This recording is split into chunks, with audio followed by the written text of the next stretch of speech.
வணக்கம். தென்னாடுடைய சிவனே போற்றி, எந்நாட்டவர்க்கும் இறைவா போற்றி. எல்லாம் வல்ல சிவபெருமானுடைய அருட்பெரும் கருணையினாலே நம்ம திருவொற்றியூர் கஷேத்திரத்தின் சிறப்புகளை தொடர்ந்து 5 நாட்களாக பார்த்து கொண்டிருக்கிறோம். இன்று 6வது நாள். இந்த திருவொற்றியூர் ஈஸ்வரனுக்கு பல பெயர்கள் இருக்கு. அதுல முக்கியமான 7 பெயர்கள்னா ஒற்றீஸ்வரர், ஆதிபுரீஸ்வரர், புற்றிடங்கொண்டார், எழுத்தறியும் பெருமான், காரணி விடங்கர், தியாகராஜர் மற்றும் படம்பக்கநாதர். பிரளய வெள்ளத்தை அவர் ஒற்றியதால் விளக்கியதால் ஒற்றீஸ்வரன்கிற பெயர் வந்தது. உலகில் முதலில் சுயம்பு லிங்க வடிவில் ஈஸ்வரன் இங்கு தோன்றினார். அனைத்திற்கும் ஆதியாக இவர் இருப்பதால் ஆதிபுரீஸ்வரர்கிற பெயர் வந்தது. புற்றிலிருந்து சுயம்புவாக வெளிப்பட்டதால் புற்றிடங்கொண்டாருங்கிற பெயர் வந்தது. அன்னைக்கு இந்த பகுதியை ஆண்ட ராஜா என்ன பண்ணா, கோவில்கள் உட்பட அனைத்திற்கும் வரி போட்டான். அந்த வரி போட்டு அந்த ஓலையை, இந்த ஓலை நாயகம்னு இந்த ஓலையை தூக்கின்னு போவாங்க. லைக் இன்னைக்கு போஸ்ட்மேன்ஸ் மாதிரி சம்பந்தப்பட்ட ஆட்கள் கிட்ட எல்லாம் கொடுத்து தன்னுடைய ஆட்சிக்கு உட்பட்ட பகுதியை சேர்ந்தவர்கள், பஞ்சாயத்து தலைவர்கள் எல்லார்கிட்டையும் அந்த ஓலையை டிஸ்ட்ரிபியூட் பண்ண சொல்லி ஆர்டர் போட்டான். அப்ப ஈஸ்வரன் என்ன பண்ணார், அந்த ஓலையை எடுத்துட்டு வர ஓலை நாயகத்துக்கே தெரியாதபடி ஒற்றியூர் நீங்களாக அப்படின்னு ஓலைச்சுவடியில எழுதி அந்த ராஜாக்கு ஒரு ஷாக்கை கொடுத்தார். அப்புறம் அந்த ராஜாக்கு பண்றது எவ்வளவு தப்புங்கிறத ஈஸ்வரன் புரிய வச்சு திருத்தினார். அதுக்கப்புறம் அந்த கோவிலுக்கு வரி போடுற அந்த தப்பை அவன் நீக்கினான். அந்த மாதிரி ஒற்றியூர் நீங்களாக ஈஸ்வரன் ஓலைச்சுவடியில எழுதியதால எழுத்தறியும் பெருமாள்ங்கிற பெயர் இந்த ஈஸ்வரனுக்கு வந்தது. அப்புறம் காரணி விடங்கர், இங்க விடங்கர் சுயம்புவாக தோன்றினார், அது ஒரு காரணம். விடங்கர்னா சுயம்புவாக தோன்றியதுன்னு தான் அர்த்தம். ஒளியால் செதுக்கப்படாமல் தானாக தோன்றியதை விடங்க அப்படின்னு சொல்லுவோம். திருவாரூர் அதை சுற்றி உள்ள 6 கோவில்களுக்கு சப்தவிடங்க கஷேத்திரம்னு பேர் வந்ததுக்கு காரணம் கூட அதுதான். அனைத்து மூல காரணங்களுக்கும் கர்த்தாவாக இருப்பவர் அப்படிங்கிறதுனால காரணி விடங்கர் அப்படிங்கிற பெயர் இவருக்கு வந்தது. அப்புறம் தியாகராஜருங்கிற பேர் எதனால இவருக்கு வந்ததுங்கிறது எல்லாருக்குமே தெரிஞ்சதுதான். தேவர்களுக்கு அமிர்தத்தை கொடுத்துட்டு சிவன் விஷத்தை குடிச்சாரு. அது எப்பேற்பட்ட தியாகம்! அத்தகைய அந்த தியாகத்தை செய்த அந்த தியாகராஜர் வடிவம் சிவனுடைய 64 வடிவங்களில் ரொம்ப சிறப்பு வாய்ந்தது, உயர்ந்தது. திருவாரூர் தியாகராஜர் கோவிலை நமக்காக அமைத்த முசுகுந்த சக்கரவர்த்தி இங்க திருவொற்றியூருக்கு வழிபட்டிருக்க. எப்படி ஆஞ்சநேயருக்கு ராமர் பிரதானமோ அந்த மாதிரி முசுகுந்த சக்கரவர்த்திக்கு தியாகராஜர் பிரதானம். அதனால முசுகுந்த சக்கரவர்த்தி எங்க வழிபட்டாலும் அங்க தியாகராஜர் கோலத்துல சிவன் காட்சி அளிப்பாருங்கிறதுனால இங்க தியாகராஜரும் இருக்க. சோ அதையும் சேர்த்து மொத்தம் 7 முக்கியமான பெயர்கள் இந்த ஸ்தலத்து ஈஸ்வரனுக்கு இருக்கு.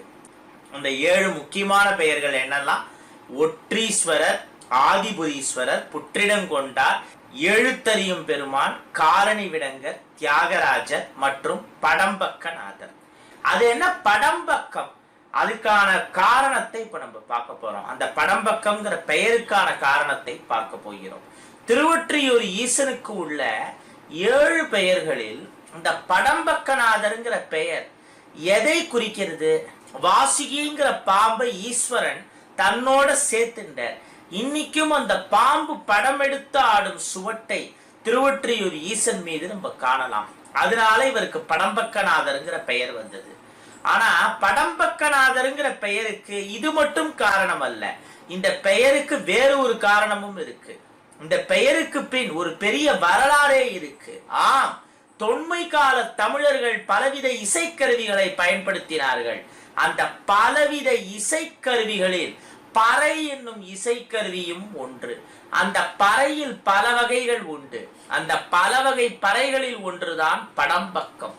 மாட்டூர், மடப்பா, சிலாச்சிராமம், முண்டீஸ்வரம், வாதவூர், வாரணாசி, காட்டூர், கடம்பூர், படம்பக்கம் கொட்டும் கடல் ஒற்றியூர் என்கிறார் திருஞான சம்பந்தர். படம்பக்கம் என்னும் பறையை கொட்டும் ஊர் என திருவொற்றியூரின் தனி தன்மையை ஆவணப்படுத்தி காட்டுகிறார் சம்பந்த பெருமான். இந்த பறை என்கிற இசைக்கருவியை வாசிக்கும் இசைக்கலைஞர்கள் தான் அன்று பறையர்கள் என அழைக்கப்பட்டார்கள். தொல்காப்பியம் முதலான பழமையான இலக்கியங்களில் போற்றப்பட்ட ஒரு குடி பறையரினம். இன்னைக்கு வரலாறே மாறிடுத்தே, சிலர் மாத்திட்டாங்களே. சங்க காலத்தில் வள்ளுவர் காலத்தில் மிகுந்த மதிப்பும் மரியாதையும் மிக்கவர்களாய் உயர்குடிகளாய் வாழ்ந்த மக்கள். முதல்ல எந்த குடியுமே தாழ்ந்த குடி கிடையாது, எல்லாமே உயர்ந்த குடிதான். ஆனால் சங்க இலக்கியத்தில் அந்த அளவு போற்றப்பட்டிருக்கிறார்கள் பறையர்கள். அதைத்தான் இங்கே குறிப்பிடுகிறேன். அந்நியர்களின் ஆட்சியின் பொழுது இந்த மக்கள் பலவிதமான கிளர்ச்சிகளை செய்த காரணத்தால் இந்த மக்கள் அந்நியர்கள் மூலம் அடக்கப்பட்டார்கள், ஒடுக்கப்பட்டார்கள். புறநானூறு முதலான சங்க இலக்கியங்கள் எந்த அளவு இவர்களை போற்றி இருக்கிறது, ஏன் இவர்கள் மன்னர்களாக இருந்து ஆட்சி செய்த காலங்களும் கூட இருந்திருக்கிறது. இத பத்தி பேசுறதா இருந்தா நிறைய பேசிட்டே போலாம். நமது மக்களின் திருடப்பட்ட அறிவு, புதைக்கப்பட்ட வரலாறு, மறக்கடிக்கப்பட்ட மறைக்கப்பட்ட சாதனைகள், இந்த மாதிரி இன்னும் பல இருக்கு. நாம் இழந்த நமது பழம் பெருமைகளை, நாம் தொலைத்த நம்முடைய அந்த தொன்மைகளை, நமது வேரை மீட்டெடுக்க வேண்டிய சூழ்நிலையில் இன்று இருக்கிறோம். நாம் மீண்டும் திருவொற்றியூர் படம்பக்கநாதர் பக்கம் வருவோம். அதான் அன்னைக்கு படம்பக்கம்ங்கிற பறையை இங்கே வாசித்திருக்கிறார்கள். பறைங்கிற வாத்தியத்துல பல வகைகள் இருக்கு. அதுல படம்பக்கம்ங்கிற பறை மிகவும் உயர்ந்த பறையாகும். அந்த பறை அன்று தினமும் இந்த கோவிலில் வாசிக்கப்பட்டிருக்கிறது. மறுபடியும் அந்த வாத்தியத்தை இங்கு வாரத்தில் ஒரு நாள் இல்ல மாதத்தில் 1-2 நாளாவது வாசிச்சா அது நல்லா இருக்குங்கிறது தான் என்னுடைய கருத்து. தம்பிரான் தோழர் எனப்படும் சுந்தரமூர்த்தி நாயனாரும் படம்பக்கம் என்னும் பறையை தனது பாடலில் ஆவணப்படுத்த தவறவில்லை. படம்பக்கம் கொட்டும் திருவொற்றியூரில் பன்னார் மொழியாளை யோர் பங்குடையீர் என்கிறார். ஒரு இனத்தை அழிக்க வேண்டும் என்றால் முதலில் அந்த இனத்தின் அடையாளங்களை அழிக்க வேண்டும். அதைத்தான் இதுவரை நம்மை காலம் காலமாக ஆண்ட சில அந்நியர்கள் செய்திருக்கிறார்கள். மங்கோலியர்கள் காலத்திலிருந்து ஆரம்பித்து அதுக்கப்புறம் முகலாயர்கள், வெள்ளையர்கள், போர்ச்சுகீசியர்கள், டச்சுக்காரர்கள், இப்படி நிறைய சொல்லிட்டே போலாம். இன்று நம்மை வெள்ளைக்காரர்கள் மறைமுகமாக ஆண்டு கொண்டிருக்கிறார்கள். அந்த மறைமுகமாக ஆண்டு கொண்டிருக்கிறப்பதான் ஜல்லிக்கட்டிலிருந்து ஆரம்பிச்சு பல விஷயங்களுக்கு தடைகள் வந்தது. அதெல்லாம் எதிர்த்து ஜெயித்திருக்கிறோம். இதுவரை நாம் நமது பல அடையாளங்களை இழந்திருக்கிறோம். அவ்வாறு பலவற்றை இழந்தும் இன்றும் இந்தியாவில் உள்ள 20 தேசிய இன மக்களும் அவர்களின் தனி தன்மையை இழக்கவில்லை. ஈஜிப்து, கிரீக் மாதிரியான பல நாடுகள்ல அவங்களுடைய அடையாளங்களை இழந்து விட்டார்கள். ஆனா நம்ம இன்னைக்கும் எந்த புறநானூறு, எந்த அகநானூறு, எந்த பரிபாடல், எந்த தொல்காப்பியம், இதெல்லாம் திருமாலை, முருகனை, சிவனை, கொற்றவையாகிய துர்க்கையை போற்றி இருக்கிறதோ அந்த தெய்வங்களை வழிபட்டு கொண்டிருப்பவர்கள் தான் இந்தியாவில் பெரும்பான்மையாக இருக்கிறார்கள். அதை நினைத்து நாம் பெருமிதம் கொள்ள வேண்டும். இந்தியன் என்கிற ஒருமைப்பாட்டு உணர்வோடு நம்மிடம் மீதம் இருக்கும் நமது அடையாளங்களை இழக்காது இருக்க வேண்டும். இழந்த நமது நாட்டு பாரம்பரிய கலைகள், படம்பக்கம் போன்ற இசைக்கருவிகள் முதலானவற்றை முடிந்தளவு நாம் மீட்டெடுக்க வேண்டும். படம்பக்கம் போல் நாம் இழந்த பண்டைய இசைக்கருவிகள், நமது பாரம்பரிய கலைகள் முதலானவற்றை இன்று நாம் நினைத்தாலும் மீட்டெடுக்கலாம். அதற்கு எல்லாம் வல்ல திருவொற்றியூர் ஆதிபுரீஸ்வரர், அந்த படம்பக்கநாதன் அருள் புரிவானாக.